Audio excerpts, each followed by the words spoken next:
मेरा नाम सुनंदा है और मैं दो भाइयों की इकलौती बहन थी। न सिर्फ इकलौती थी बल्कि मैं उन दोनों से बड़ी भी थी। इसलिए उन दोनों पर मेरा बहुत ज्यादा दबदबा था। जब से माँ का देहांत हुआ था तो मैंने उन दोनों को संभाला था, इसलिए वो मेरी बहुत ज्यादा इज्जत करते थे। और मैं जो बात भी कहती उनके लिए आखिरी होती। माँ के बाद पापा भी हर काम मुझसे सलाह करके करते थे।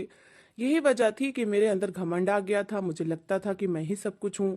मेरे बगैर मेरे भाइयों का, मेरे बाप का गुजारा नहीं है। इन तीनों ने भी मुझे इतनी ज्यादा इज्जत और अहमियत दे रखी थी कि मैं हवाओं में उड़ने लगी थी। जैसे जैसे वक्त गुजरता गया मेरा पूरे घर पर कंट्रोल होता गया। मेरे भाई धीरज और नीरज कौन से स्कूल में पढ़ेंगे, कौन सी एकेडमी से ट्यूशन, कौन से कपड़े पहनेंगे, कहाँ जाएंगे, क्या करेंगे, कब खेलेंगे, कब घर आएंगे, ये सब मैं ही डिसाइड करती थी। और मेरी बात मानना उन दोनों पर फर्ज होता था। पापा भी महीने भर की सैलरी लाकर मेरे हाथ पर रख देते थे। मैं उसे जिस तरह भी इस्तेमाल करती, मेरी मर्जी थी। साफ शब्दों में कहा जाए तो मैं इस घर की कर्ता धर्ता थी, जिसके हाथ में सारे घर का खर्चा और इन तीनों की डोरियां थी, जिसे मैं जहां जैसे खींच देती वो उसी तरफ चले जाते। मेरे पापा कहा करते थे कि मेरी बेटी तो बड़ी ही समझदार और रिश्तों को संभालने वाली है। जैसे जैसे वक्त गुजरता गया मेरे अंदर घमंड आता गया। मैं न सिर्फ अपने घर में बल्कि बाहर भी लोगों पर रौब जमाने लगी। पूरे परिवार के लोग मुझसे बात करने से पहले 100 बार सोचते थे। मेरी पर्सनालिटी ही कुछ ऐसी बन गई थी। मेरे भाइयों और मेरी उम्र में कोई ज्यादा इतना फर्क नहीं था, लेकिन जब माँ मर जाए तो बड़ी बहन माँ की जगह हो जाती है, इसलिए वो मुझे अपना सब कुछ मानते थे। मैं जब 24 साल की हुई तो मेरे पापा ने मेरी शादी करने का फैसला किया, लेकिन मैंने साफ शब्दों में पापा से कह दिया कि जब तक मैं अपने दोनों भाइयों की शादियां नहीं करवा देती मैं शादी नहीं करूंगी। पापा ने मेरे लिए एक दो रिश्ते देखे भी थे, क्योंकि वो बाप थे और परेशान होते थे कि अगर मेरी उम्र निकल गई तो मुझे कोई रिश्ता नहीं मिलेगा। लेकिन मुझे इस चीज की कोई भी चिंता नहीं थी। मैं पहले अपने भाइयों की शादी करवाना चाहती थी, और वो भी अपनी मर्जी से। मैं नहीं चाहती थी कि मेरे भाई अपनी मर्जी से कोई लड़की इस घर में लाएं। इसलिए जब दोनों का यूनिवर्सिटी में एडमिशन करवाया तो मैंने साफ शब्दों में कह दिया कि यूनिवर्सिटी सिर्फ पढ़ने जाना है, रिश्ता मैं तुम लोगों के लिए खुद देखूंगी। इसलिए किसी लड़की को पसंद करने की गलती मत करना। मुझे अपने भाइयों पर बहुत ज्यादा भरोसा था कि वो मेरी बात को बिल्कुल नहीं टालेंगे, और हुआ भी ऐसा ही था। जब वो दोनों डिग्री लेकर यूनिवर्सिटी से निकले तो दोनों ही किसी लड़की को पसंद करके नहीं निकले थे। मुझे अपने भाइयों पर बहुत ज्यादा गर्व था और उनकी इस बात पर कि वो मेरी बात का मान रखते हुए किसी लड़की को पसंद करके नहीं निकले। इस बात ने मेरी गर्दन गर्व से ऊंची कर दी थी। मुझे अपने भाइयों पर बहुत गर्व था, और इस सब के बाद मेरा सर गर्व से और ऊंचा हो गया था। मैं हर एक को कहती फिरती थी कि मेरे भाई सिर्फ मेरा कहाँ मानते हैं, यहाँ तक कि वो शादी भी मेरी मर्जी से करेंगे। नीरज और धीरज दोनों की डिग्रियां पूरी हुई तो धीरज को नौकरी मिल गई, जबकि नीरज को अभी नौकरी नहीं मिली थी। इसलिए मैंने धीरज का रिश्ता ढूंढना शुरू कर दिया। नीरज उम्र में धीरज से छोटा था, इसलिए मैंने पहले धीरज की शादी करने का फैसला किया। धीरज ने सारी बातें मेरे ऊपर छोड़ दी कि मैं जिस लड़की को जब पसंद करूं वो शादी कर लेगा। मैंने एक रिश्ते वाली को इस मकसद के लिए अपने साथ में ला लिया, और वो छान पटक के बाद रिश्ते वाली बुआ मुझे लड़की दिखाने ले गई। लड़की कमाल की सुंदर थी, साथ ही उसे पहनने ओढ़ने का बोलने का ढंग भी था। मुझे तो लड़की बहुत ज्यादा पसंद आई थी। मैंने तो हाँ कर दी। मेरे कहने पर धीरज वक्त निकालकर जाकर लड़की को देख आया था और मेरी मर्जी के आगे सर झुका दिया था। मैं बहुत ज्यादा खुश थी और फौरन शादी की तारीख दे दी। शादी मैंने बहुत धूमधाम से की थी। उसकी शादी के बाद मैं चाहती थी कि जिस तरह दोनों भाई मेरी आज्ञा का पालन करते हैं, इसी तरह इनकी पत्नियां भी जो आए वो भी मेरी आज्ञा का पालन करे और मेरी हर बात को आखिरी समझे। मैं हुक्म जमाने और मलका बनकर रहने की आदी सी हो गई थी। इसलिए तो मैंने दोनों भाइयों को कहा था कि उनके लिए लड़की मैं पसंद से लाऊंगी, क्योंकि अगर वो दोनों अपनी पसंद से अपनी पत्नियां लाते तो इस घर में मेरी हैसियत बिल्कुल जीरो हो जाती और मेरी हुकूमत खत्म हो जाती, जो कि मैं कभी नहीं चाहती थी। मैं चाहती थी कि जिस तरह मेरे दोनों भाई मेरा कहाँ मानते हैं उनकी पत्नियां भी उसी तरह रहें। इसलिए मैंने अपनी पसंद से धीरज की शादी करवाई, ऐसी लड़की से जो शक्ल से ही मासूम लगती थी, क्योंकि मैं उसे दबाकर रखना चाहती थी। लेकिन शादी के कुछ दिन बाद मैंने महसूस करना शुरू कर दिया कि धीरज मुझ पर अपनी पत्नी को महत्व देने लगा था। वो उससे ऐसे पेश आता जैसे वो उसकी मनपसंद पत्नी हो। मैं तो इसलिए अपनी पसंद से लड़की लाई थी कि धीरज ज्यादा उसके आगे पीछे नहीं फिरे। लेकिन यहाँ तो सब कुछ मेरी सोच के उलट हो रहा था, और धीरे धीरे तो ऐसा हुआ कि वो दोनों बाहर जाते हुए मुझसे पूछना तक गवारा नहीं करते थे और ना ही मुझसे पूछते थे। ये सब देखकर मैं कुड़कर रह गई। वो भाई जिन्हें मैंने माँ बनकर पाला था, जिनके लिए मैंने मुंह से निकली हुई आखिरी बात होती थी, वो अब मुझे कोई अहमियत नहीं दे रहे थे। ये मेरे लिए बहुत तकलीफ भरा था। फिर मुझे एक ऐसी बात पता चली जिसने मेरे पैरों तले से जमीन निकाल दी। मैं कभी सोच भी नहीं सकती थी कि मेरे भाई मेरे साथ इतना बड़ा धोखा भी कर सकते हैं। वो फैसला जिसको मैं अपना फैसला समझ रही थी, वो दरअसल मेरा फैसला था ही नहीं, बल्कि मेरे दोनों भाइयों ने मिलकर ऐसा प्लान बनाया और ऐसा खेल खेला कि मैं उनकी मर्जी के मुताबिक चलती चली गई। आज तक मुझे ऐसा लगता आया था कि मैं अपने भाइयों की जिंदगी का हर फैसला खुद करती हूँ, लेकिन ये मेरी ही सोच निकली, क्योंकि धीरज की जिंदगी का इतना बड़ा फैसला मैंने नहीं बल्कि खुद उसने अपनी मर्जी से किया था। बस खेल इस तरह से खेला कि मुझे लगा कि जीत मेरी हो रही है। एक दिन मैं धीरज की पत्नी तानिया के कमरे में उसकी गैर मौजूदगी में गई तो अलमारी से मुझे तानिया की डिग्री मिली, और ये देखकर मेरे पैरों तले से जमीन निकल गई कि तानिया ने डिग्री धीरज के साथ उसकी यूनिवर्सिटी से उसके डिपार्टमेंट से पूरी की थी। यानी कि ये दोनों पहले से एक दूसरे को जानते थे, लेकिन मेरे सामने अनजान बन रहे थे। जब मैंने नीरज को अपनी कसम दी तो वो सब बोलता चला गया, और नीरज ने मुझे बताया कि तानिया धीरज की क्लास फेलो थी। वो दोनों एक दूसरे को पसंद करने लगे थे, लेकिन धीरज अच्छे से जानता था कि आप इस रिश्ते के लिए नहीं मानेंगी, क्योंकि आप पसंद की शादी के हक में नहीं थी।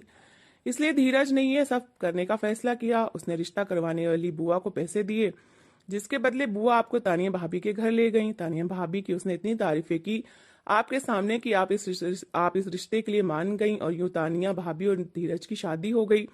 तानिया पहले से धीरज की पसंद थी, ये जानकर मेरा दिमाग फटने लगा था।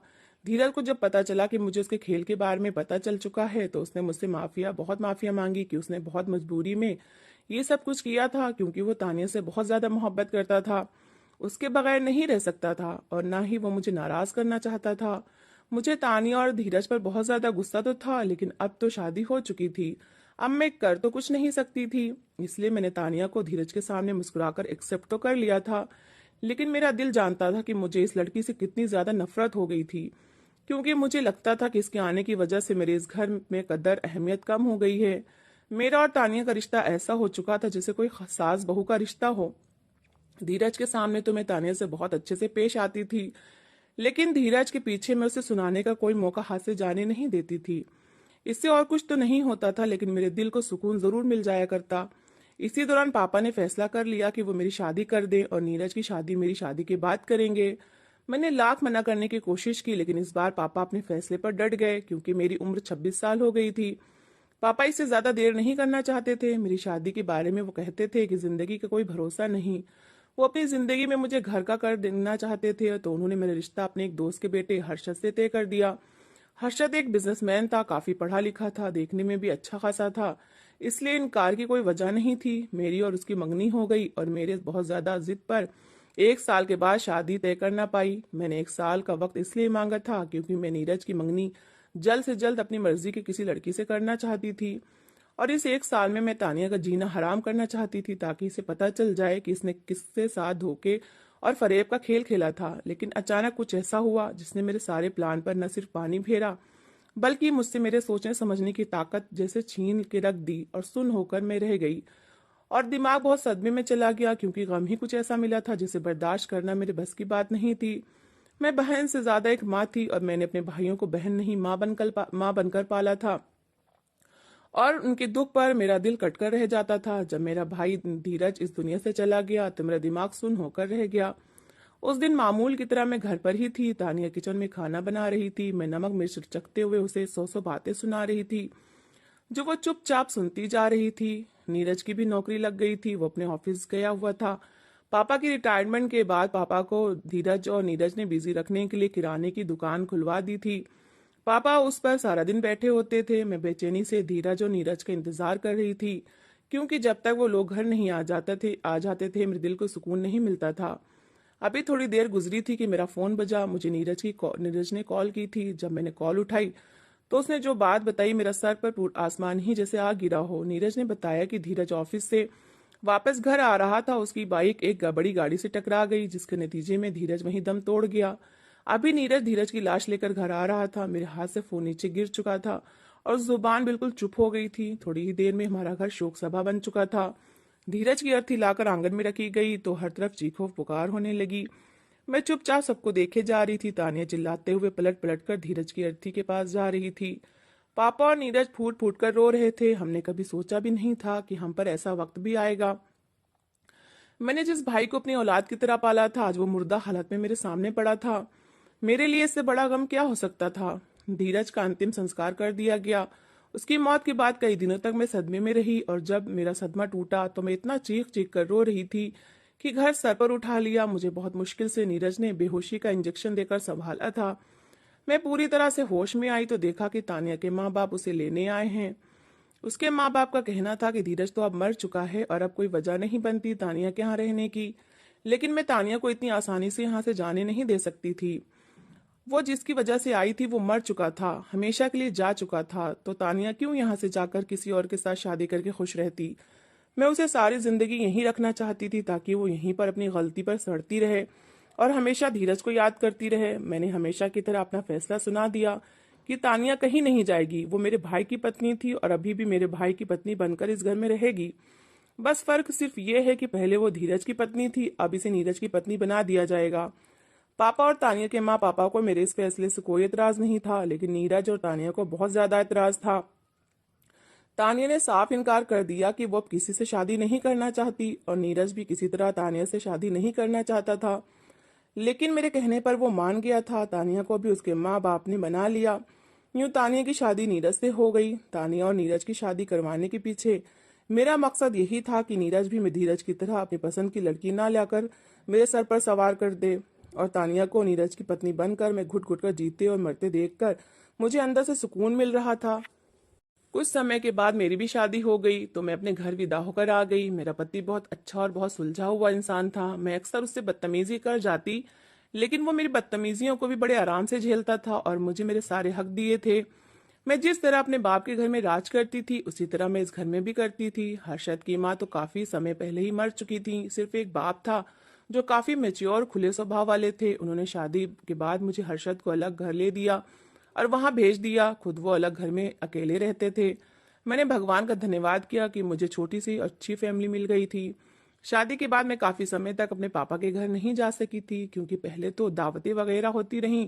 फिर मैं और हर्षद घूमने के लिए सिंगापुर चले गए। जब मैं वापस आई तो वक्त निकाल कर मैं पापा के घर जाने का फैसला करने लगी क्योंकि मैं तानिया को रोते हुए देखना चाहती थी।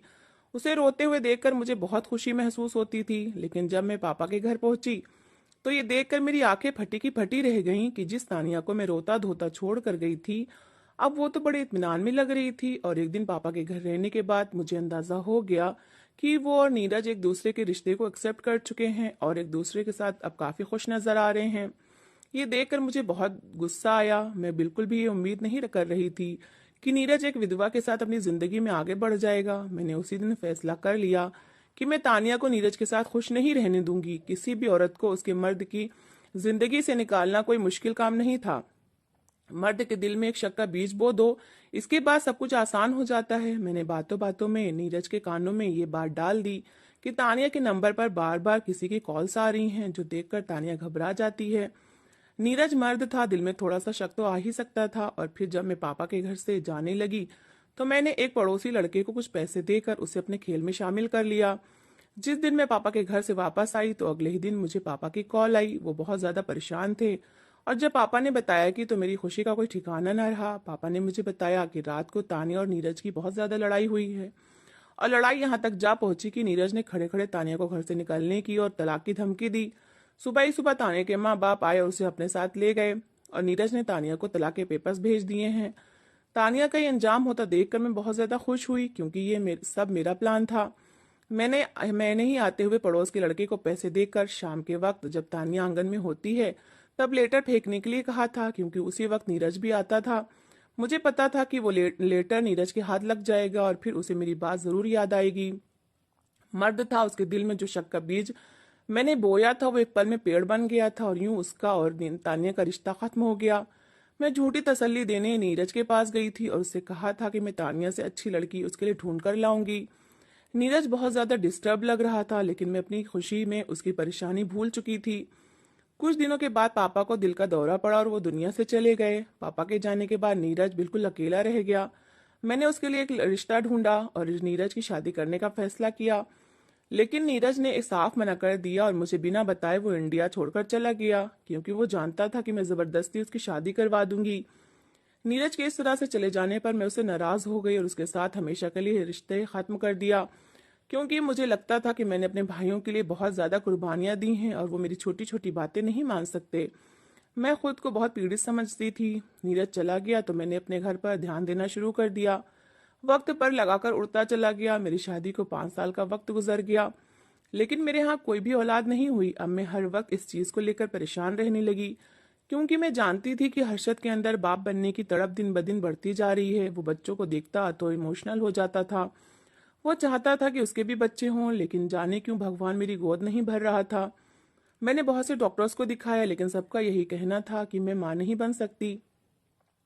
हर्षद ने तो मेरे बांझपन के साथ समझौता कर लिया था, लेकिन वो बहुत ज्यादा परेशान लग रहता था। बिजनेस पर भी ध्यान नहीं दे पा रहा था। इसलिए मैंने एक बहुत बड़ा फैसला किया, ऐसा फैसला जो कोई भी औरत करते हुए कांप उठती है।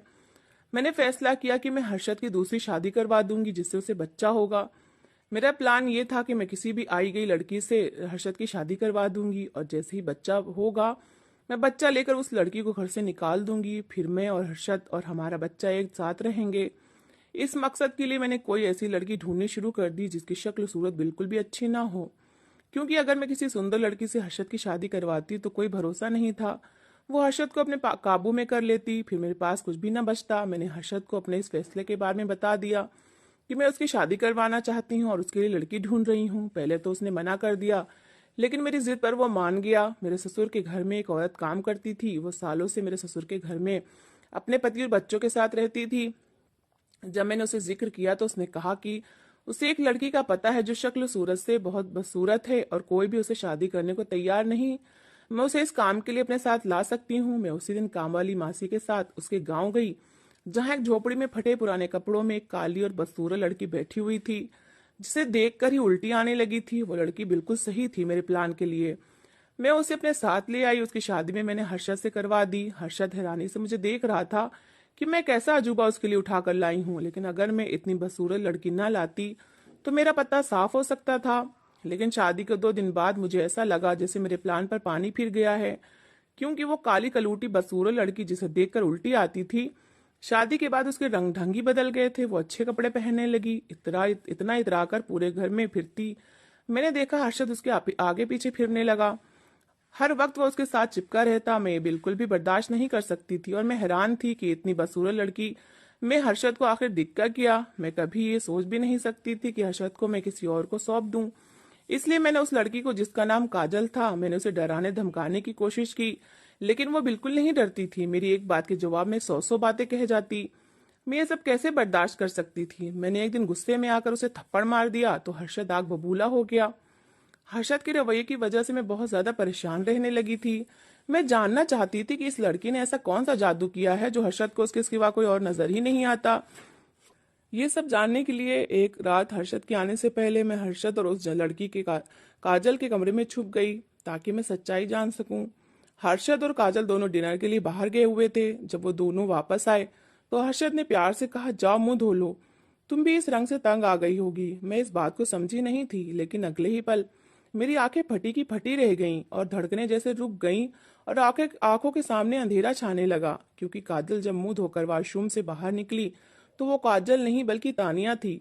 वो लड़की जिसे मैं काली कलूटी बदसूरत समझकर हर्षद के लिए ब्याह कर लाई थी, वो काजल बिल्कुल नहीं थी, बल्कि वो तो तानिया थी जिसने अपने मुंह पर स्याही मल कर मुझे धोखा दिया था। वो एक बार फिर मुझे धोखा देने में कामयाब हो गई। मैं जो पर्दे के पीछे छुपी सब देख रही थी, मेरी बर्दाश्त जवाब दे गई। मैं फौरन सामने आई और तानिया को गर्दन से पकड़ लिया, लेकिन हर्षद ने फौरन उससे मुझे खींचकर अलग किया और एक जोरदार थप्पड़ मेरे मुंह पर दे मारा। मैं हक्का बक्का हर्षद को देखने लगी, जो इस तानिया का साथ दे रहा था, जबकि वो अच्छे से जानता था कि पास्ट में मेरा तानिया से क्या रिश्ता था। मैंने कुछ कहने के लिए मुंह खोला ही था कि हर्षद ने मेरा हाथ पकड़कर मुझे पहले कमरे और फिर घर से बाहर निकाल दिया।